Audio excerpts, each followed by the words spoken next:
तो बाबूजी ये सारी चीज़ें आपने देखी, तो इसमें अब सवाल ये आता है कि किसान को प्रैक्टिकल में क्या करना है। मतलब अगर वो जैविक खेती वास्तव में समझना चाहता है, करना चाहता है, तो उसको करना कैसे है। किसान भाइयों नमस्कार। आज हम जो चर्चा करेंगे ये कि अभी तक हमने प्रकृति और खेती के बीच के कुछ रिश्तों की बात की, लेकिन आज हम देखेंगे कि खेती करने का या जैविक खेती करने का एक व्यावहारिक तरीका क्या हो सकता है और उसमें हमको किन बातों को ध्यान रखना है। तो मैं आपसे कहूँगा कि 4 सूत्र आपको ध्यान रखने हैं।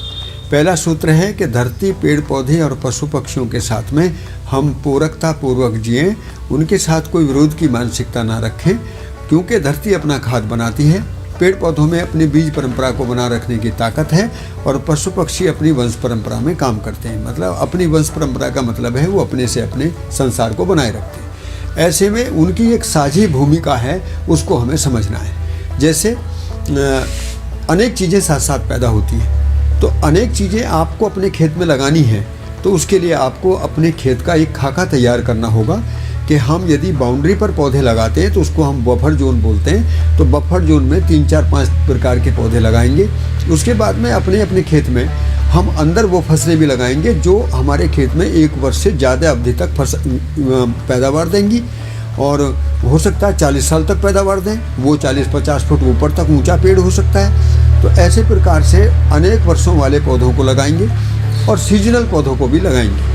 तो इसको खेत को हम 3 हिस्सों में अपने मन के अंदर बांट लेते हैं, फिर उसको बैठकर एक खाका तैयार करते हैं। मैं किसान भाइयों एक बहुत सुंदर बात बताना चाहूँगा, वो ये है कि हम मकान बनाते हैं तब भी नक्शा बनाते हैं, लेकिन हम खेती करते हैं तो कोई नक्शा नहीं बनाते। पड़ोसी जैसा कर लिया हम भी ऐसे ही कर लिए। मतलब प्लानिंग करनी चाहिए पहले। प्लानिंग हमको पहले खेत की प्लानिंग कागज़ पर तैयार करनी चाहिए। ये बाबूजी कितने समय का ध्यान रखना चाहिए इस प्लानिंग में? इस प्लानिंग में कम से कम भी आपको 6 से 8 वर्ष और अधिकतम 40-50 वर्ष, क्योंकि प्लानिंग जब चलती है तो वो खेती की लंबी चलती है। अब आप आम का पौधा लगाया तो 40 साल 50 साल तो चलेगा ही, बिल्कुल। लेकिन यदि आपने उसकी दूरी का नियम ठीक नहीं रखा तो पता लगा कि वो 20 साल के बाद में पौधे आपस में मिल गए और हम देख रहे हैं कि यहाँ पूरे आम की बेल्ट जो बर्बाद हुई, उसके पीछे यही कारण था कि आम के पौधे को रोग नहीं था, हमारे गलत तरीके से लगाए हुए ढंग के कारण उसको रोग था। क्योंकि 40 साल के बाद में सारे पौधे आम के पौधे रह गए, घास अब नीचे होती नहीं, पौधे को खाने के लिए कुछ है नहीं। तो जब पौधे को खाने को मिलेगा नहीं, रासायनिक खादों के ऊपर चलाओगे आप उसको, वो बीमार हो जाएगा। जैसे कि गन्ना पहले 12-13 साल तक लगता था एकदम, और अब जो है वो 1 या 2 साल में सिमट के रह गया है। बिल्कुल। देखिए पहले भी जो गन्ने की फसल को आप देखोगे तो गन्ने की फसल के साथ में हम अनेक चीज़ों को और भी जोड़ते थे, यह फसल चक्र इस्तेमाल करते थे। जमीन की उर्वरता के साथ इतनी छेड़खानी नहीं की गई थी। आज क्या हो गया, आज हमको ये लगने लगा कि जल्दी से जल्दी फसल लें, रासायनिक खादों के दबाव से लें, और हमको काम ना करना पड़े और मशीनों के सहारे से काम करें। क्योंकि यदि किसी खेत में एक ही चीज़ होगी तो मशीन चलने में आसानी है, 4 चीज़ लगा रखी तो मशीन चलने में मुश्किल लगता है। तो हम खेत में समय को बचाने के लिए, मेहनत को बचाने के लिए बाजारवाद के शिकार हो गए और पैसा बाजार में चला गया। दूसरा सूत्र है विविधता को ध्यान में रखना। फसल प्रणाली, मैं तो किसानों से निवेदन करूंगा कि जो किसान 10 एकड़ वाले भी हैं, 20 एकड़ वाले भी हैं, 100 एकड़ वाले भी हैं, उनमें केवल मशीनीकरण का काम बदलता है। वो अपने खेत में 10-5 सब्जी फसलों को लगा सकते हैं। वो अनेक प्रकार की फसल हैं, अनाज भी उसमें है, दाल, तेल, फल, सब्जी, मसाले, जड़ी बूटी, पशुओं के लिए चारा, जो भी उपयोगी चीज़ें हैं जिसमें उनको आमदनी लगे। देखिए बड़ा मुद्दा ये है कि हम गेहूँ गन्ने धान के पीछे पड़े और उसकी कोई इकोनॉमिक्स आ नहीं रही। हम क्यों नहीं बदलाव कर रहे जब बाजार में दूसरी चीज़ें इससे ज़्यादा बिक रही हैं। आज मैं उदाहरण देता हूँ कि बाजरा अब मिलेट्स में आ गया, सुपर मिलेट्स में है। मतलब ऑर्गेनिक बाजरे की कीमत 80 रुपये किलो तक, और हम इस बाजरे यहाँ मंडी में देखते हैं तो बाजरे के लिए पिटे पड़े। तो आज हम क्यों नहीं उधर शिफ्ट कर रहे जहाँ चीज़ की कीमत है। तो ऐसी स्थिति में तीसरा नियम है महत्वपूर्ण कि खेत की सतह को हम क्षेत्रफल में ना देखें, घनत्व में देखें कि 40 फुट ऊंचाई तक पैदावार मिल सकती है। इसी को नाना प्रकार से लोगों ने प्रस्तुत किया है, multi layer multi cropping pattern. एक ही खेत में अनेक सतह पर अनेक फसलों के द्वारा उत्पादन लिया जाना। इससे क्या हो जाएगा, आपका उत्पादन का घनत्व बढ़ गया। अब खेत में 10 चीज़ें हैं और 50 फुट ऊपर तक हैं तो पैदावार तो बढ़ेगी, उत्पादन भी बढ़ेगा, आमदनी भी बढ़ेगी। इससे बड़ा काम क्या हुआ, खेत में बीमारी नहीं आती और खेत में खाद की जरूरत नहीं पड़ती। जिसके लिए किसानों पर दबाव है। अब खेत का खाद नहीं बनाना, खेत अपना खाद मतलब बना यदि रहा है। समय और दूरी का ध्यान रखा जाए तो उसमें बीमारी भी नहीं आती और पोषण भी होता रहता है। पोषण बराबर बना ही रहता है, क्योंकि जड़ों के जितने भी रस जमीन को मिलते रहते हैं, एक जड़ दूसरी जड़ को अपने एंजाइम अपने रसों को बांटती रहती है। सहस्तित्व का मतलब यही है। मतलब ये पौधों का एक विज्ञान है जिसको समझना बहुत जरूरी है। बहुत जरूरी था। हम उसको बाजार से जोड़ दिए, बाजार से लाकर डालेंगे, जब कुछ निकलेगा, उसमें नहीं निकला, जमीन कमजोर होती चली गई। चौथी बड़ी महत्वपूर्ण चीज है, वो है नैसर्गिक संतुलन। नैसर्गिक संतुलन क्या है? जैसे इस बेल्ट में हम रह रहे हैं और हम महाराष्ट्र में जाएं, हम पहाड़ में जाएं, तो वहाँ पर वर्षामान, तापमान और ऋतुमान तीनों बदल जाते हैं। मौसम भी बदल जाता है, वर्षा कितनी कम ज़्यादा होती है। तो जैसे वर्षामान, ऋतुमान और तापमान तीनों बदलते हैं, वहाँ पर मिट्टी की बनावट बदल जाती है, वहाँ के जीव जानवरों के शरीर बदल जाते हैं, वहाँ पर पैदा होने वाली वनस्पतियाँ बदल जाती हैं। तो देखने में ये आया कि जहाँ जैसा वातावरण है वहाँ पर वैसा ही भोजन है, और वैसे ही भोजन को लेने वाले वहाँ जीव जंतु हैं, मनुष्य हैं, मनुष्यों के शरीर हैं। जैसे पहाड़ का शरीर अलग है, महाराष्ट्र का शरीर अलग है। इसलिए लोकल फूड चेन की मांग बढ़ रही है पूरी दुनिया में, और ऑर्गेनिक फार्मिंग इससे बढ़िया कोई विकल्प नहीं है। आप अपनी आमदनी को बढ़ा सकते हो, कितनी बढ़ा सकते हो। मैं तो लोगों से कहना चाह रहा हूँ कि इस समय यदि आप लोग जैविक खेती को सही तरीके से मैनेजमेंट के साथ लें, समझ कर करें, उसमें केवल उसको लागत पर ना जोड़ दें, मतलब लागत तक सीमित ना रहें, उसका प्रोसेसिंग भी करें, उसके प्रमाणीकरण भी करें, उसको बाजार तक लेकर जाएं, तो 1 एकड़ जमीन से 10 लाख रुपए भी निकालने क्या आपत्ति आ रही है आपको? इसमें कोई तराजू थोड़ी है किसी के हाथ में। आप वही गन्ना 300 रुपये का बेच सकते हो, वही गन्ना 3000 रुपये का बेच सकते हो, तो 10 गुना आपकी आमदनी बढ़ेगी। और आप ये कहेंगे कि इसकी मांग कहाँ है? पूरा बाजार भरा पड़ा है। हमको मंडी और बाजार के रास्ते बंद करने होंगे। और मैं इसमें भारत सरकार को भी दुहाई देता हूँ कि जिन्होंने मंडी और बाजार के रास्ते के जो हर्डल्स थे किसानों के, वो खोले हैं। हमको तो सोचना होगा कि अब हमको समानांतर मंडी और बाजार के रास्ते तय करने होंगे। हमारे भी बच्चे हैं, पढ़े लिखे बच्चे कहाँ जाएंगे? उनकी नौकरी लग नहीं रही। तो ऐसी स्थिति में किसानों को उत्पादन करने के प्रबंधन को समझना है, लागत को नहीं समझना है। एक बात मैंने आपका उत्तर दिया, ठीक है। दूसरा उत्तर मैं देना चाहूँगा। दूसरा उत्तर ये है, आमदनी बढ़ानी है तो खेती केवल खेत में काम करना नहीं है। खेत में से जो निकल कर आया है उसका प्रोसेसिंग कैसे करेंगे, गेहूं से आटा दलिया कैसे बनाना है, गन्ने से गुड़ शक्कर सिरका कैसे बनाना है, और भी आगे चीज़ बढ़ने की है, वैल्यू एडिशन कैसे करना है, जड़ी बूटी बनानी है तो उनको सप्लीमेंट के आधार पर कैसे बाजार तक पहुंचाना है। मतलब किसान को यदि आमदनी बढ़ानी है तो प्रोसेसिंग में जाना पड़ेगा। प्रोसेसिंग बहुत ज़रूरी है, और प्रोसेसिंग भी प्रमाणीकरण के साथ में, मतलब ये गवाही दें हम कि हमारी जो चीज़ है इसकी क्वालिटी बेहतर से बेहतर है। देखिए बाजार क्या है, बाजार ये कह रहा है कि यदि हमको सही चीज़ मिलती है तो हम उसका मुँह मांगा दाम देने को तैयार है। इसलिए बाजार में एमएसपी काम नहीं करती, मंडी में एमएसपी काम करती है। बाजार में कहाँ काम करती है? जैविक खेती के उत्पादन की बात देखो आप, लोगों ने 3-3 गुना 4-4 गुना पे जैविक उत्पादन बेच रहे हैं, वहाँ कोई एमएसपी मांग रहा है क्या? तो मैं ये निवेदन करूँगा किसानों को कि एमएसपी एक शर्तनामा है मंडी और बाजार का। हम अपनी दृष्टि बदल दें, मंडी और बाजार के जरिए ना जाएं, हमको कंज्यूमर को देखना है।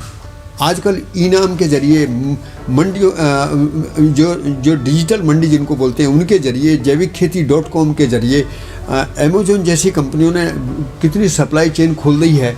आप रजिस्ट्रेशन कराओ अपने, सभी तरह के प्रोडक्ट वहाँ आपको मिल जाते हैं, फ्लिपकार्ट पे, तो अमेज़न क्यों पे, नहीं हमारे पढ़े लिखे बच्चे क्यों नहीं उस दिशा की तरफ बढ़ रहे हैं? हम क्यों नहीं उसी छोटी सोच के वे?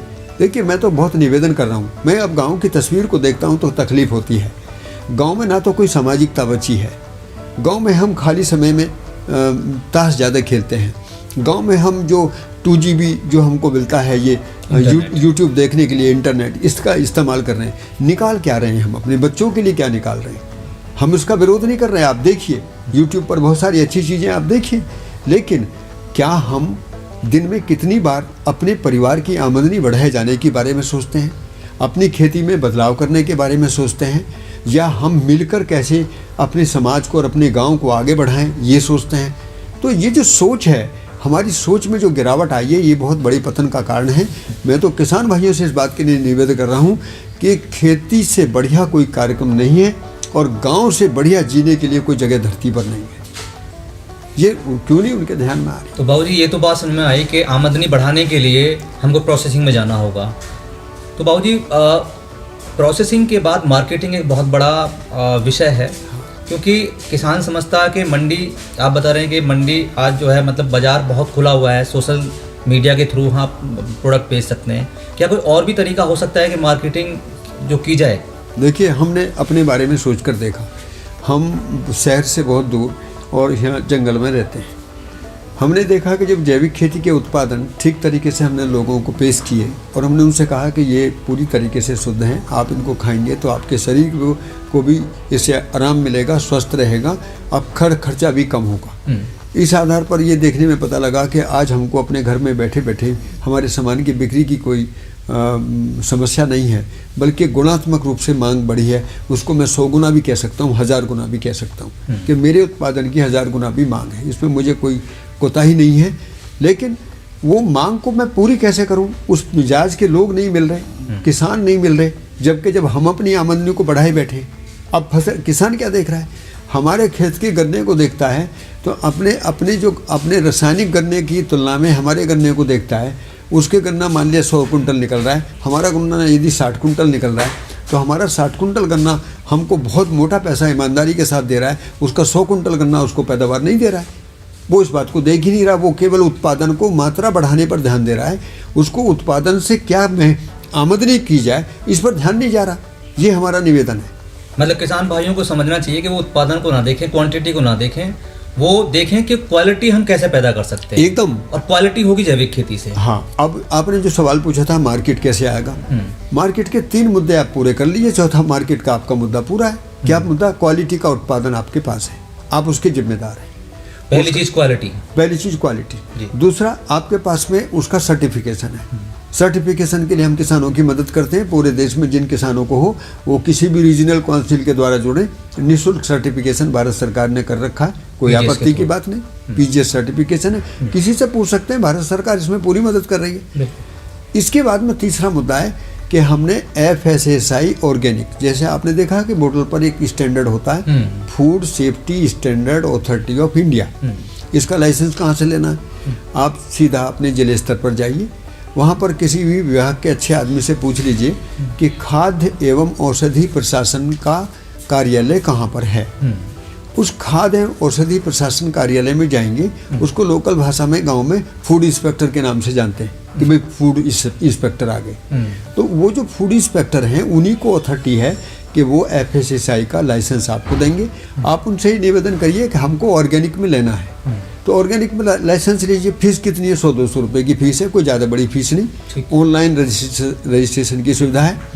आप अपनी कंपनी खोलिए, GST का लाइसेंस लीजिए। देखिए, कोई किसान को कहीं भी किसी वकील से ये पूछने की ज़रूरत नहीं कि मुझे अपना टैक्स कैसे बचाना है, इनकम टैक्स कैसे छुपाना है। हमको कोई चोरी चकोरी नहीं करनी। हमको सीधा काम करना है कि यदि मेरे गन्ने का रेट 300 रुपये मुझे मिल रहा था और 300 की जगह आज मुझको वो 900 रुपये का मिल रहा है, तो मैं 50 रुपये भी अपने राष्ट्र को देता हूँ। इसमें क्या आपत्ति है?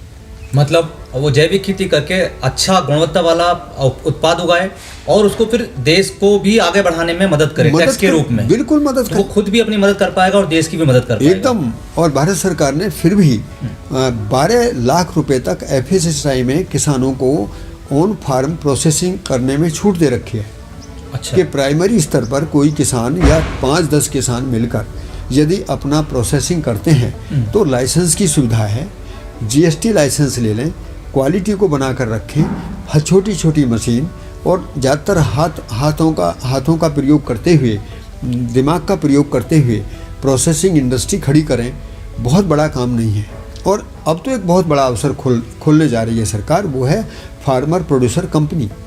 फार्मर प्रोड्यूसर कंपनी है इसलिए कि वो उत्पादन करने से लेकर और बाजार तक किसानों के लिए जो मुश्किलें हैं वो किसानों के लिए मुश्किल थी। जैसे मैंने अभी आपको उदाहरण दिया, मेरा अकेले का सामान है, मैं यहाँ से 50 किसानों से बात करता हूँ तो सब नाक मुँह से कोड़ के बैठ जाते हैं। हम ही कह रहे हैं कि हम आपकी क्या जिम्मेदारी लें। आपकी आमदनी दुगनी हो जाए ये जिम्मेदारी ले सकते हैं, आपका खर्चा कम हो जाए ये जिम्मेदारी ले सकते हैं। लेकिन आप ये चाहें कि हम आपकी ज़मीन लगान पर ले लें, आपके साथ हम आपके खेत में काम करें, ये तो हमारे बस की है नहीं।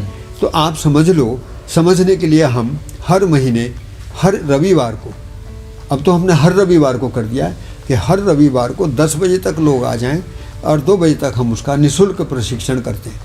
निःशुल्क कहना मुझको वैसे तो बुरा लगता है कि निःशुल्क कुछ होता नहीं, चूँकि लोगों ने सब चीज़ को पैसे से जोड़ दिया और हमारा शुल्क तो बहुत बड़ा है। हमारा शुल्क ये है कि कोई किसान हमसे कोई बात को समझकर और अपनी आर्थिक स्थिति को मजबूत कर ले, ये बहुत बड़ी खुशी तो हमारे लिए वो देवता के रूप में मिल जाता है। बहुत अच्छा। तो कोई देवता किसान हमको मिल जाए, इससे बड़ा शुल्क और क्या होगा, यही शुल्क है। तो ऐसे साथियों की तलाश में रोज़ रहते ही हैं। तो हम अभी भी कह रहे हैं इस आपके बदलाव चैनल के, ये जो चैनल आपने खोला है बदलाव, मुझे बहुत अच्छा नाम लगा क्योंकि बदलाव की ज़रूरत है। और मैं ये कहूँगा किसान भाइयों कि इस चैनल को खूब अच्छे ढंग से देखें। ये चैनल टीआरपी के लिए या पैसा बटोरने के लिए नहीं है। मैं शिव कुमार जी को बहुत अच्छे ढंग से समझता हूँ कि उन्होंने मेरे साल 18-20 साल से काम किया है।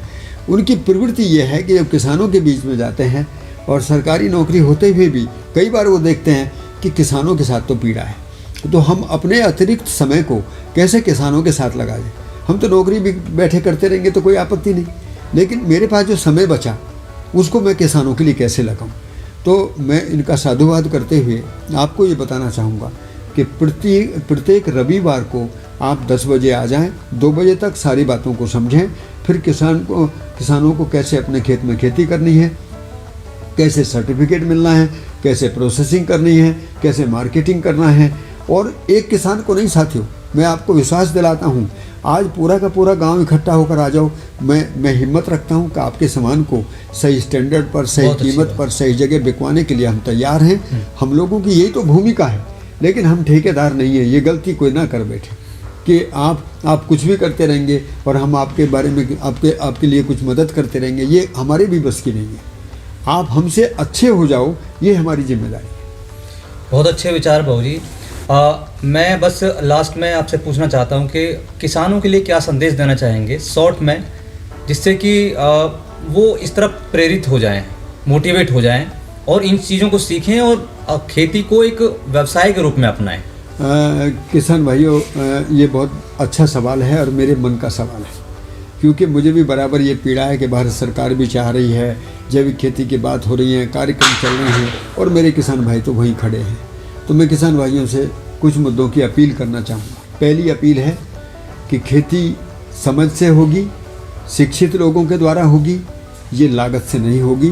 बाज़ार और मंडियों के जरिए जो हमने रास्ते तलाशे थे उनको बंद करने होंगे। दूसरी बात ये मैं कहना चाहूँगा कि खेती के लिए आप मुख्य रूप से अपनी मानसिकता को बदल दो। खेती केवल खेत में उत्पादन बढ़ाने का काम नहीं है, बल्कि जो उत्पादन हमको मिला, क्वालिटी का उत्पादन हमने पैदा किया, उत्पादन को बाजार तक कैसे पहुंचाएं ताकि हमारी आमदनी बढ़ जाए, ये हमको सोचने का विषय है जी। इसके बाद में आगे का विषय ये है कि खेती समझदारी और श्रम से होगी। हम देखिए क्यों घाटे में हैं, हमारा सारा काम तो बाजार करता है। एक बार खेत को बोने के लिए जाते हैं, एक बार फसल काटने के लिए जाते हैं, 2-4 बार पानी देते हैं, तो हमारी खेती तो बाजार करता है ना। जबकि एक दुकानदार को मैं देखता हूँ कि एक पान का छोटा सा दुकानदार भी अपनी दुकान पर 8 घंटे 10 घंटे बैठता है, तो वो पैसा कमाता है। तो हम भी खेत पर बैठना सीखें, अपने खेत पर प्रोसेसिंग यूनिट कैसे मिलकर बनाएं, 10-20 किसान मिलकर किस तरीके से ये कार्यक्रम करें। यदि हम आज गांव में राजनीति के लिए खूब मुठभेड़ कर सकते हैं, पैसा खर्च कर सकते हैं और बड़े बड़े दावे पेश कर सकते हैं, तो क्यों ना हम अपनी खेती के लिए पहल करें। तो अब किसानों को दूसरा काम ये करना है कि सामाजिक विकास के लिए एक फार्मर प्रोड्यूसर कंपनी अपनी गांव के स्तर पर ज़रूर बनाएं, ताकि गांव पूरे एक भरोसे के साथ आकार में खड़ा हो जाए। आप बेशक राजनीति करिए, अलग अलग धर्म के साथ जीजिए, कुछ भी जिए, लेकिन किसान तो एक ही धर्म है। किसान का तो एक ही धर्म है, उसको अपने परिवार के साथ इज्जत के साथ जीना है, अच्छा पैसा कमाना है। तो मेरा अंतिम संदेश आपको ये है कि खेती में मानसिकता के लिए बदलाव करिए। खेती में लागत के स्तर पर बदलाव मत ढूंढिए कि कोई खाद हमको मिल जाए, कोई दवाई हमको मिल जाए, कोई बीज हमको मिल जाए ताकि परिवर्तन हो जाएगा। खाद बीज दवाइयों से परिवर्तन नहीं होगा, आपकी सोच से परिवर्तन होगा।